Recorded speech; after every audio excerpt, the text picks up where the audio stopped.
Bismillahirrahmanirrahim. Assalamualaikum warahmatullahi ta'ala wabarakatuh. Pemirsa, kembali lagi kita pada kajian playlist kisah sahabat baginda Nabi Muhammad sallallahu alaihi wasallam. Kita masih berada pada video kisah sahabat Sayyidina Abdullah bin Sayyidina Abbas radhiyallahu anhuma wardahuma. Jikalau kita sudah mempelajari, meneladani di kisah-kisah beliau sebelumnya, bagaimana kealiman beliau, bagaimana akhlak beliau kepada gurunya juga. Kemudian juga kita pelajari kebijaksanaan dan luasnya wawasan Sayyidina Abdullah bin Abbas. Kita di sini akan juga melanjutkan riwayat beberapa cerita kisah yang bisa kita pelajari dari Sayyidina Abdullah bin Abbas, yang dikatakan bahwasanya waqad da'aba Ibnu Abbasin ala talabil ilmi hatta balagha fihi mablaghan adhashal fuhul. Beliau tidak pernah berhenti untuk belajar dan untuk mempelajari ilmu-ilmu agama, sehingga beliau pun akan membuat heran siapapun yang melihat, merasa takjub siapapun yang mengetahui bagaimana cerita beliau setelah mempelajari ilmu, setelah beliau kesana kemari keliling, menghabiskan waktunya, menghabiskan hartanya dan tenaganya untuk mencari ilmu kepada para sahabat-sahabat yang lebih senior. Setelah itu beliau pun juga menghabiskan usianya berkutit, kemudian menghabiskan sibuk dengan ilmu-ilmu dan mengajarkan, menyampaikannya kepada para murid-murid beliau dari kalangan sahabat yang lebih muda maupun yang lebih tua, juga kepada kalangan para tabi'in. Diriwayatkan dari tabi'in yang bernama Masruq bin Al-Ajda', beliau adalah salah satu pemuka tabi'in, mengatakan, "Idza ra'aitu Ibnu Abbas," jikalau saya melihat Abdullah bin Abbas ini, beliau ajmalun nas, termasuk orang yang paling ganteng, yang paling tampan, karena beliau adalah salah satu sahabat yang banyak meriwayatkan hadis. Beliau mendapatkan mungkin keberkahan dari hadis baginda Nabi Muhammad sallallahu alaihi wasallam, naddarallahu ra'an, Allah akan membaguskan, Allah akan mencerahkan wajah-wajah orang-orang yang sibuk meriwayatkan dan mempelajari hadisnya baginda Nabi Muhammad sallallahu alaihi wasallam. Sehingga dikatakan oleh Masruq bin Ajda', beliau adalah salah seorang yang paling tampan yang pernah dilihat oleh Masruq bin Ajda' ini. Fa idza nataqa qultu afsahun nas, jikalau Sayyidina Abdullah bin Abbas ini sudah mulai berbicara, maka akan nampak Sayyidina Abdullah bin Abbas adalah seseorang yang paling fasih dalam berbicara, paling fasih bahasanya. Wa idza tahaddatsa qultu a'lamun nas, dan jikalau Sayyidina Abdullah bin Abbas sudah mulai berbicara tentang ilmu, jikalau beliau sudah mulai mengajarkan ilmunya, faqultu a'lamun nas, beliau adalah orang yang paling alim di masa saat itu yang ditemui oleh manusia pada zaman tersebut. Walamma iktamala Ibnu Abbas ma tamlaha ilaihi minal ilmi tahawwala ila muallimin yu'allimun nas. Tatkala beliau sudah kesana kemari dan sudah mulai pantas, beliau siap untuk mengajarkan, menyampaikan, kemudian mendakwahkan ilmu apa yang telah beliau dapat, sehingga rumah beliau ini digambarkan oleh Syekh Abdurrahman Rafat Basha dalam kitabnya fa asbaha baituhu jami'atan lil muslimin. Seakan-akan rumah beliau ini seperti sebuah universitas. Mungkin sangat pantas jikalau dikatakan universitas. Kata beliau, "Na'am asbaha jami'atan bi kulli ma ta'nihi hadhil kalimah fi asrina al-hadis." Bagaimana tidak? Wa kullu ma baina jami'ati Ibnu Abbas wa jami'atina min farq. Jikalau di sebuah kampus, sebuah universitas itu dipelajari berbagai macam keilmuan, hal tersebut juga dilakukan oleh Sayyidina Abdullah bin Abbas di rumahnya.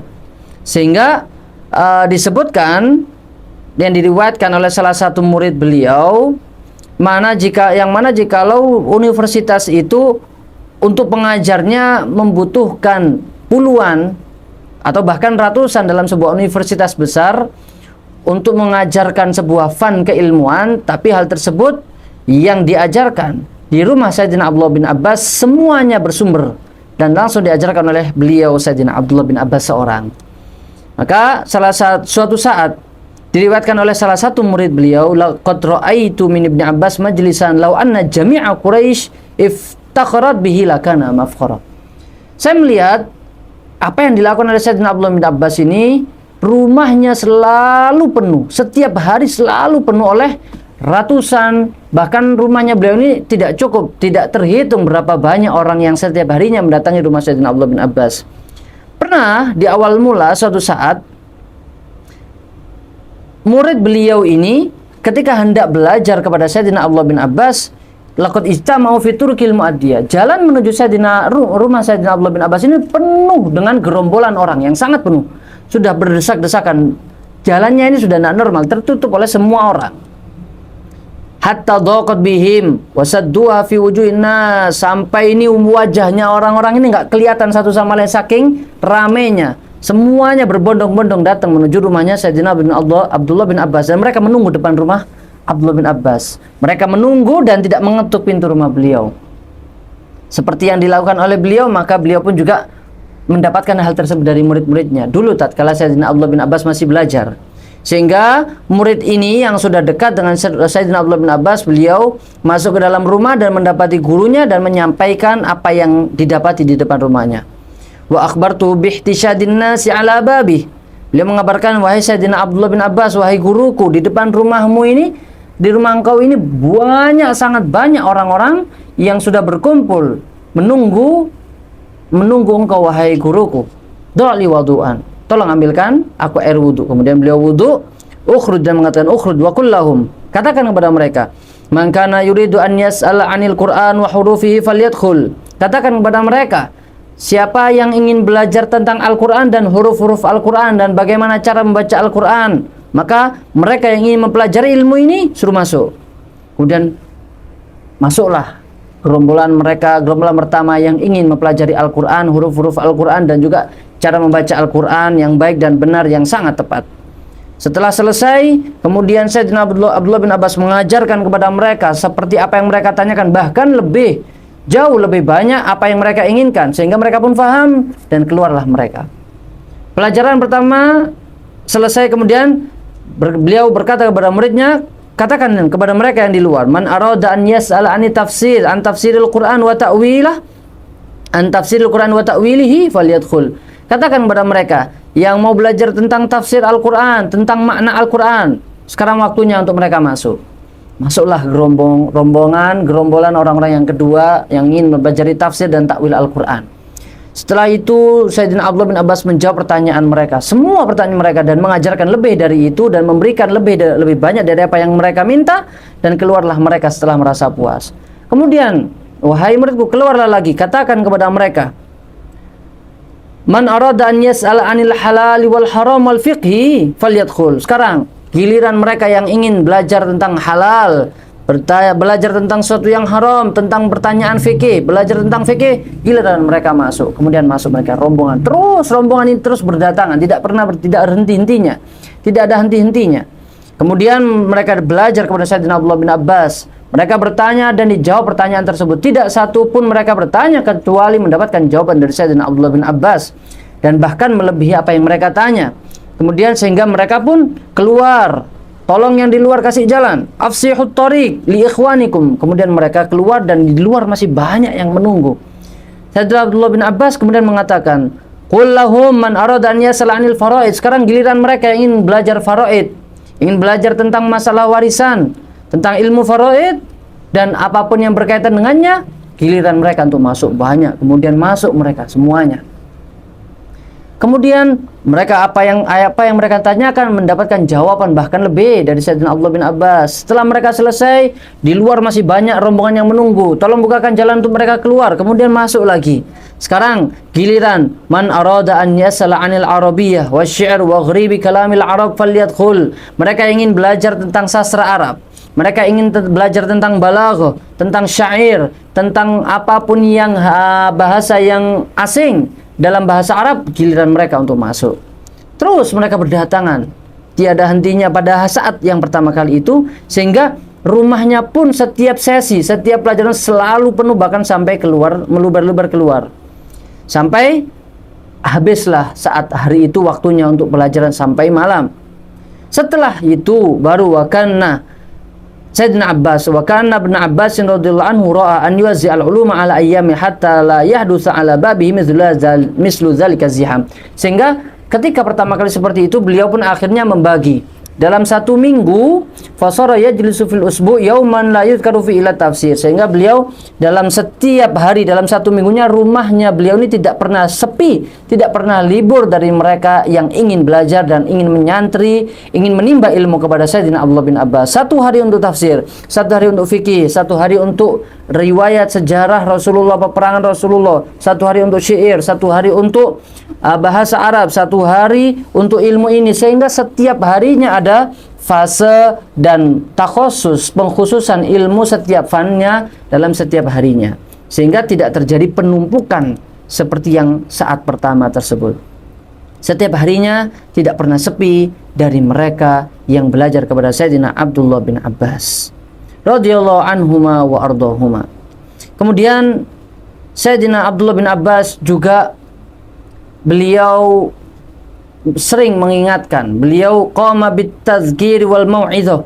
Beliau juga mengingatkan, tidak hanya mengajarkan ilmu-ilmu, tapi juga beliau berdakwah dan mengingatkan dan memberikan kabar gembira dan mengancam bagi mereka yang berbuat maksiat, mengingatkan mereka untuk menganjurkan selalu berbuat kebaikan. Sehingga beliau pun tidak hanya mengajarkan mereka orang-orang yang khusus, orang-orang yang dalam pemerintahan, sahabat-sahabat yang terdekat, tapi juga mengajarkan kepada seluruh masyarakat lewat khutbah-khutbahnya. Beliau salah satu mau'idhahnya, peringatannya, tausiahnya yang paling diingat, salah satu yang ditulis dalam sejarah beliau adalah, ya sahibat zambi, wahai kalian para pendosa, jangan engkau pernah merasa aman dari dosa-dosamu. Wa alam annama yadba'u dzamba a'dzam min dzambi nafsi. Sesungguhnya efek ketika seseorang menggampangkan, memudahkan, meremehkan suatu dosa, maka efek dan konsekuensi dari orang tersebut melakukan dosa setelah melakukan dosa itu lebih berbahaya daripada dosa itu sendiri. Fa inna adama istihyaika mimman ala yaminika wa ala shimalika wa anta taqtarifu dzamba la yaqillu 'anil dzambi. Dan ketahuilah, jikalau engkau melakukan dosa dan engkau tidak malu terhadap orang-orang di sekitarmu ketika engkau melakukan dosa, dan bahkan engkau bangga melakukan dosa tersebut, maka ketahuilah rasa banggamu, rasa tidak malumu, engkau tidak merasa malu saat melakukan dosa dan dosa tersebut diketahui oleh orang-orang sekitarmu, fa innahu la yaqillu 'anil dzambi. Hal tersebut dosanya tidak lebih sedikit daripada dosa yang engkau lakukan. Wa inna dhahkaka 'inda dzambi wa anta la tadri ma Allahu sani'un bika a'dhamu minadz dzambi. Ketahuilah, bahkan jikalau engkau tertawa saat melakukan dosa, dengan congkaknya, dengan bangganya engkau melakukan dosa tersebut dan engkau tidak merasa sedih, maka tawamu itu tidak lebih kecil dosanya daripada dosa yang engkau lakukan tersebut. Wa inna farhaka bidzambi idza dhafirta bi a'dhamu minadz dzamb. Kalau engkau merasa senang melakukan dosa dan engkau tidak pernah ingin bertobat, maka rasa senangmu itu pun juga sebuah dosa yang sangat besar di hadapan Allah Subhanahu wa taala.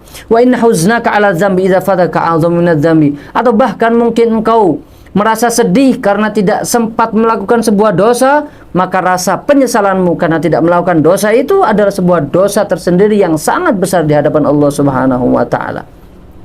Ya sahibat zambi, wahai para pendosa yang kalian sering melakukan dosa, atadri ma kana dzambu Ayyub alaihi salam. Apakah engkau tahu kesalahan yang dilakukan Nabi Ayyub ala nabina wa alaihi salam tatkala Allah Subhanahu wa taala menguji beliau dengan sakit yang luar biasa? Beliau mengambil kembali harta yang dititipkan kepada Sayyidina Ayyub, kepada Nabi Ayyub. Apakah kesalahan beliau? Maka ketahuilah, innama kana dzambuhu anna usta'ana bihi miskinun liyadfa'anu dzulma falam yu'inhu. Ketahuilah, Sayyidina Ayyub ala nabina wa alaihi salam tidak melakukan dosa, tetapi tatkala beliau dimintai pertolongan oleh orang yang telah terzolimi dan beliau dimintai tolong untuk membalaskan dan melindungi dirinya, melindungi orang yang telah dizolimi ini, tapi Nabi Ayyub tidak mengindahkan pertolongan orang tersebut, tidak mengindahkan permintaan orang tersebut agar ditolong, maka Sebab itulah Allah Subhanahu wa taala menguji Sayyidina Ayub dengan sakit yang luar biasa, juga mengambil seluruh harta yang dimiliki oleh Nabi Ayub ala nabina wa alaihi salam. Dan beliau juga bukan hanya orang yang pandai berbicara, beliau bukan hanya orang yang mengajarkan ilmunya, tetapi beliau juga adalah orang yang mengamalkan ilmunya. Paling pertama beliau amalkan sebelum beliau ajarkan kepada orang lain.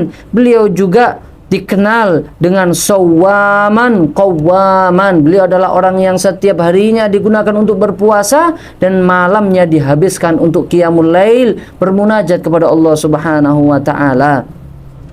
Dikabarkan oleh salah satu sahabat yang bernama Abdullah ibn Mulaikah ataupun tabi'in, dari salah seorang pembesar tabi'in. Abdullah bin Mulaikah ini bercerita bahwasanya beliau pernah suatu saat menemani Abdullah bin Abbas dalam perjalanan dari kota Mekah menuju kota Madinah. Maka suatu saat di tengah perjalanan beliau ini singgah di perjalanan di suatu tempat di mana karena singgah tersebut semua sahabat semua rombongan beristirahat karena lelah, merasa lelah. Tapi hanya ada salah seorang yang terjaga, yaitu Sayyidina Abdullah bin Abbas, terjaga sejak pertengahan malam. Sejak pertengahan malam beliau pun sudah bangun dan sholat qiyamul lail, bermunajat kepada Allah Subhanahu wa taala. Beliau dalam sholatnya membaca ayat waja'at sakratul mauti bil haqqi dzalika ma kunta minhu tahid, surat Qaf. Di dalam surat Qaf ini beliau membaca di mana ayat yang menunjukkan bahwasannya sakaratul maut yang pasti akan datang, dari itulah semuanya yang kalian takuti. Sakaratul maut yang kalian takuti itu pasti akan datang kepada kalian. Beliau ulangi ayat tersebut, beliau ulang-ulang tersebut sambil meneteskan air matanya. Beliau sehingga dilihat oleh Abdullah bin Mulaikah ini air mata yang begitu deras mengalir membasahi pipi beliau yang indah. Beliau ulangi bacaan tersebut dari pertengahan malam sampai mendekati sholat subuh. Hal tersebut karena beliau merasa takut di hadapan Allah Subhanahu wa taala. Padahal beliau pun selalu menghabiskan waktunya untuk ilmu, menghabiskan waktunya untuk beribadah, menghabiskan waktunya untuk berdakwah, mengajarkan ilmu, mempelajari ilmu. Tidak ada waktu untuk digunakan untuk bermaksiat kepada Allah Subhanahu wa taala, tetapi beliau begitu mengajarkan kepada kita bagaimana rasa takut kepada Allah Subhanahu wa taala, juga rasa pengharapan kita, penghambaan kita kepada Allah Subhanahu wa taala. Mungkin beberapa hal tersebut yang bisa kita pelajari sehingga Sayyidina Abdullah bin Abbas dalam sebuah waktu tatkala beliau diberikan usia panjang oleh Allah Subhanahu wa taala, sehingga tatkala beliau berusia 71 tahun, saat beliau sudah mengajarkan ilmunya kepada seluruh murid-murid beliau dan sudah mencoba untuk menghabiskan ilmunya agar disampaikan kepada seluruh umat yang ada yang belajar kepada beliau, dan ternyata subhanallah wa masyaallah la quwata illa billah, ilmu beliau pun juga tersebar ke seluruh penjuru dunia, dan ilmu beliau pun juga apa yang beliau ajarkan sampai kepada kita, di mana beliau sudah meriwayatkan lebih dari 1660 hadis, dan beliau juga termasuk daripada salah satu muksir, dan sungguh sangatlah bermanfaat ilmu beliau untuk keberlangsungan agama Islam yang kita pelajari dan kita fahami sampai saat ini. Dari dimulai keberkahan tahnik dari Rasulullah, dimulai dari keberkahan bagaimana beliau belajar, dimulai dari bagaimana beliau menghormati guru-gurunya dan mengajarkan ilmunya kepada murid-murid beliau, sehingga beliau pun mendapatkan derajat yang sangat luar biasa di sisi Allah Subhanahu wa taala. Maka tatkala beliau sudah diundang oleh Allah Subhanahu wa taala, dicabut nyawanya, diundang dalam usia 71 tahun, sehingga beliau pun disolati saat itu seluruh masyarakat yang ada di kota Madinah, termasuk dari para kalangan sahabat, juga dari para pembesar pemuka tabi'in, dipimpin langsung sholat jenazahnya oleh Sayyidina Muhammad bin al-Hanafiyah, putra daripada Sayyidina Ali, yang mana berbeda ibu dengan Sayyidina Hasan dan Husain, yaitu Sayyidina Muhammad bin al-Hanafiyah. Sehingga saat itu tatkala beliau usai disolati dan dibawa ke pesarian beliau, hendak dibaringkan di pesarian beliau, di makam beliau, maka terdengarlah saat itu para murid-murid beliau, para pembesar dari para pemuka tabi'in, juga para sahabat terdengar bacaan ayat ya ayyatuhan nafsul mutmainnah irji'i ila rabbiki radiyatan mardiyah fadkhuli fi ibadi wadkhuli jannati. Maka inilah yang menjadi sejarah ataupun juga sebagai pedoman di mana tatkala jenazah dibaringkan di pemakamannya ataupun di saat ditalkinkan, maka ini bersumber dari sahabat, dari para tabi'in, bersumber juga tentunya daripada murid-murid baginda Nabi Muhammad SAW, dan tidak ada yang mengingkari hal tersebut. Ya ayyatuhan nafsul mutmainnah, wahai jiwa yang tenang, kembalilah engkau kepada Tuhanmu dalam keadaan yang ridha dan diridhoi. Fadkhuli fi ibadi, maka firman Allah Ta'ala, masuklah, kembalilah dalam kasih sayangku, dalam rahmatku. Wadkhuli jannati, dan masuklah engkau ke dalam surgaku. Mudah-mudahan apa yang kita pelajari dari kisah Sayyidina Abdullah bin Abbas ini bisa menjadi contoh dan teladan yang baik bagi kita. Wallahu musta'an. Assalamualaikum warahmatullahi wabarakatuh.